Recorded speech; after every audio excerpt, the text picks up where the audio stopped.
नमस्कार विद्यार्थी मित्रांनो आणि पालक मित्रांनो, आरटी मध्ये तुम्हाला शाळा निवड करताना प्रमुख मुद्दा असा येतोय की शाळा तुम्हाला दिसत नाहीये. म्हणजे काय, तुमच्या घरापासून 1 किलोमीटरच्या रेंजमध्ये शाळा असून सुद्धा दिसत नाहीत. एक असेल, जास्त असू शकते. मागच्या वर्षी माझ्या मुलाचं ऍडमिशन आम्ही आरटी मधून घेतलं होतं, त्या शाळेमध्ये ती शाळा होती, ह्या वर्षी दिसत नाहीये. मागच्या वर्षी मुलाचं घेतलं, ह्या वर्षी दुसऱ्या मुलाचं घेऊ शकतो का? येस, घेऊ शकतात, काही प्रॉब्लेम नाहीये. सो मग हा प्रश्न मेजर असा आहे की सर, असून सुद्धा शाळा दिसत का नाही? याचं उत्तर आहे अल्पसंख्याक शाळा. मागच्या वर्षी ज्या आरटीमध्ये शाळांनी नोंदणी केली होती ती टोटल, आणि ह्या वर्षी जर आपण बघितली किती शाळांनी नोंदणी केली, तर यामध्ये तुम्हाला बराचसा मोठा आकडा तफावत दिसेल. हजारापर्यंत शाळा यावर्षी आरटीच्या नोंदणीमध्ये नाहीच आहे. यांनी का नोंदवलं नाही सर? मग आमच्या जवळची शाळा आहे असा प्रश्न मला पडला असेल ना, तर आता समजून घ्या की याला म्हणतो आपण अल्पसंख्याक शाळा. काय आहे अल्पसंख्याक शाळा? या जवळ शाळा का दिसत नाहीये, नेमकं प्रकरण काय, थोडक्यात मला सांगण्याचा प्रयत्न करतो. शेवटपर्यंत व्हिडिओ बघा.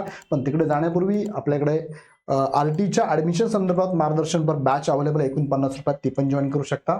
अदरवाईज इग्नाइट पाठशाळावरती भरपूर सारे कोर्सेस आपले अवेलेबल आहेत, ते पण तुम्ही जॉईन करू शकता. ओके, आता जाऊया मुख्य मुद्द्याकडे. बघा, अल्पसंख्याक शाळा ज्या आहेत ना, त्यातला पहिला मुद्दा, तुमच्या जवळच्या शाळा आरटी नोंदणी करताना दिसत का नाही?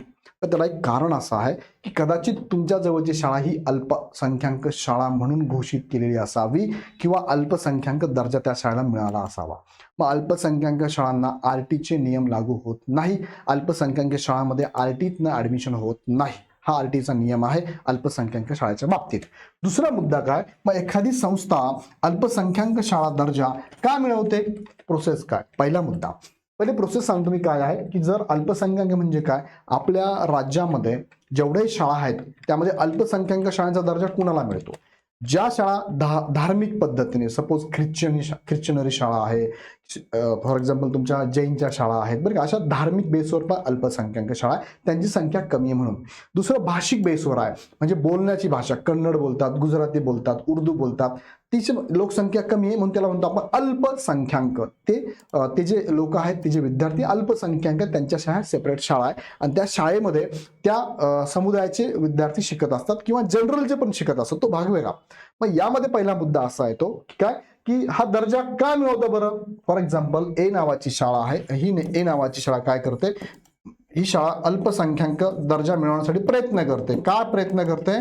कारण बरं का, अल्पसंख्याक, कारण पहिला मुद्दा, या ठिकाणी यांना स्टुडंट, जे विद्यार्थी ऍडमिशन घेतात ना, जे यांच्याकडे विद्यार्थी ऍडमिशन घेतात, त्या विद्यार्थ्यांना हवं त्या विद्यार्थ्याला ते ऍडमिशन देऊ शकतात, पहिला मुद्दा. दुसरं, ती हवी ती फी त्यांच्याकडनं घेऊ शकतात, त्याच्यावरती निर्बंध नाहीये अल्पसंख्याकांवर. साहजिक आहे, मग ते करणारच ना. दुसरा मुद्दा काय यातला महत्वाचा, पहिला विद्यार्थ्यांच्या बाबतीत जायला. दुसरा मुद्दा जो आहे तो शिक्षकांच्या बाबतीत आहे. इथे शिक्षक भरती जी होते ना, तुम्हाला माहिती असेल की नसेल मला माहित नाहीये, पवित्र पोर्टल मार्फत शिक्षक भरती होते, सरकार राबवतं, जी आता चालू आहे. त्यांची एक्झाम घेते, त्यांच्या गुणानुक्रमे त्यांची इथे काय सिलेक्शन करत असते. पण अल्पसंख्याक शाळांमध्ये शिक्षक निवडी करत असताना याचे निकष काय? त्यातला पहिला निकष बघा, ह्या शिक्षकांना फक्त बेसिक रिक्वायरमेंट आहे. म्हणजे काय, गव्हर्नमेंटने घालून दिले काय बेसिक रिक्वायरमेंट, जसं की शिक्षकांचं डीएड असावं, शिक्षकांचं बीएड असावं, शिक्षकांचं पदव्युत्तर पदवी असावी, शिक्षकांचं विषयानुसार ग्रॅज्युएशन असावं. जे काय बेसिक नियम आहे त्या नियमात बसून फक्त शिक्षक घेणं आहे. मात्र तुम्हाला घेताना तुम्ही कोणताही शिक्षक घेऊ शकता. उदाहरणार्थ, एक शाळा आहे, ह्या शाळेमध्ये ए नावाच्या शाळेमध्ये एक शिक्षक भरती करायचा आहे, शिक्षक घ्यायचा आहे. त्यासाठी त्यांची रिक्वायरमेंट आहे, त्यांचं डीएड असावं आणि त्यांचं पदव्युत्तर पदवी किंवा ग्रॅज्युएशन असावं, पदवी असावं त्याचं. मग असे ज्यांचं डीएड पण झालंय, पदवी झालंय, अशी ऍड देणार. ऍड दिल्यानंतर यांच्याकडे सेम क्वालिफिकेशन असणार. फॉर एक्झाम्पल 50 विद्यार्थ्यांनी ऍप्लिकेशन केलं. मग आता 50 विद्यार्थ्यांनी ऍप्लिकेशन केल्यानंतर कोणाची निवड करायची हे ते संस्था चालक ठरवणार, अल्पसंख्याक शाळेचे संस्था चालक. त्यांना निकष असा नाहीये की त्यांचं डीएडला जास्त मार्क कोणाला आहे, पदवीला कोणाला, असं नाही. ते ठरवणार, त्यांची मुलाखत घेणार, त्यांचा डेमो घेणार आणि मग ते ठरवणार कुणाला घ्यायचं. मग तुम्ही समजून घ्या, हे सर्वस्वी ते ठरवणार म्हटल्यानंतर काय काय गोष्टी गौड बंगाल असू शकतं. त्याच्यावर जास्त मी बोलत नाही, तुम्ही समजून जाल. सो मग अल्पसंख्याक शाळा दर्जा मिळवण्याचा हाच तर त्यांचा उद्देश आहे, किंवा याच्यातनं फायदा काय होतो तर हाच तर फायदा आहे. हवं त्या विद्यार्थ्यांना ते हवं त्या फीजमध्ये, नो डाऊट फीज त्यांनी गव्हर्नमेंटने दिली त्यांना लागू करून, याच्या पुढे जाऊ शकत नाही तुम्ही, पण ते फी हवी तेवढी घेऊ शकतात. दुसरं काय, ह्या शाळा RT मध्ये बसतच नाही ना, ह्या शाळांना RT लागू नाही, त्यामुळे ते विद्यार्थी घेऊ शकतात. RT 25% लागू नाही त्यांना. ओके. आणि दुसरं काय, शिक्षक भरती करताना ते स्वतः ऍड देऊन हवं ते शिक्षक ते नेमू शकतात. आपल्याकडे शिक्षक भरती करताना TET द्या, टेट द्या, मग पवित्र पोर्टल तुम्ही रजिस्ट्रेशन करा, रेफरन्स द्या, प्रेफरन्स दिल्यानंतर तुम्हाला हवी ती शाळा मिळेल. इथे तसं नाहीये, त्यांना डायरेक्ट शाळा अलोकेट केली जाते, निवड केली जाते अशी.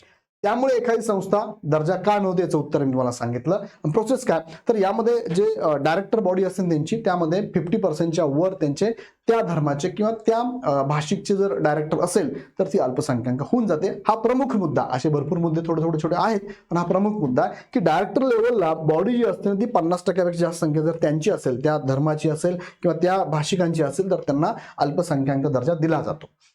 या शाळेत शिक्षक भरती कशी होती तुम्हाला मी आत्ताच सांगितलं. या शाळेत विद्यार्थ्यांना प्रवेश कसा मिळतो ते पण सांगितलं. म्हणून तर ह्या अल्पसंख्याकामध्ये आहे. म्हणून कदाचित तुमच्या जवळची शाळा अल्पसंख्याकामध्ये गेली असेल आणि तिथे आता ती नाव नोंदणी करत नाही RT मध्ये आणि तुम्हाला ती शाळा दिसत नाहीये. आता याच्यातला महत्वाचा मुद्दा, आपण काय बोलायचं हे एकदम चुकीचं आहे.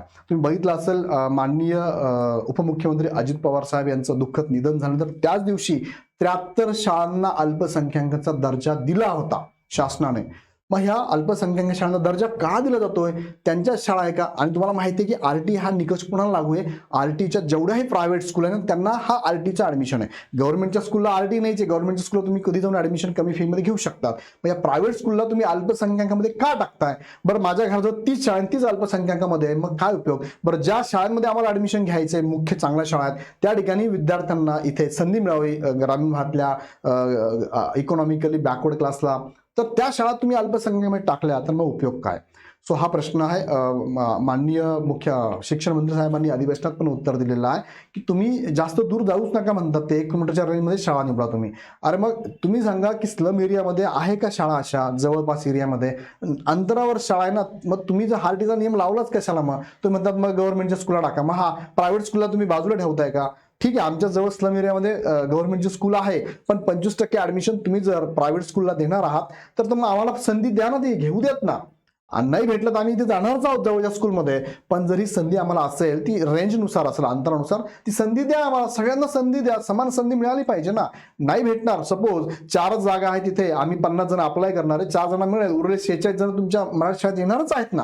पण हे चुकीचं आहे एकदम. त्यांनी पण उत्तर दिले, पण मला चुकीचं वाटतं. तुम्हाला काय वाटतं मला कमेंटमध्ये कळवा. सो हे अल्पसंख्याकांचं प्रकरण आहे. तुम्हाला कळलं की मला काय म्हणायचं आहे? याच्यावर डिटेल व्हिडिओ मी घेईल नंतर, पण तुम्हाला ओव्हरऑल बऱ्याच पालकांचं म्हणणं होतं ना, सर शाळा दिसत नाही, तर हे कारण आहे. एकदा जाऊन त्या शाळेत पण चेक करा.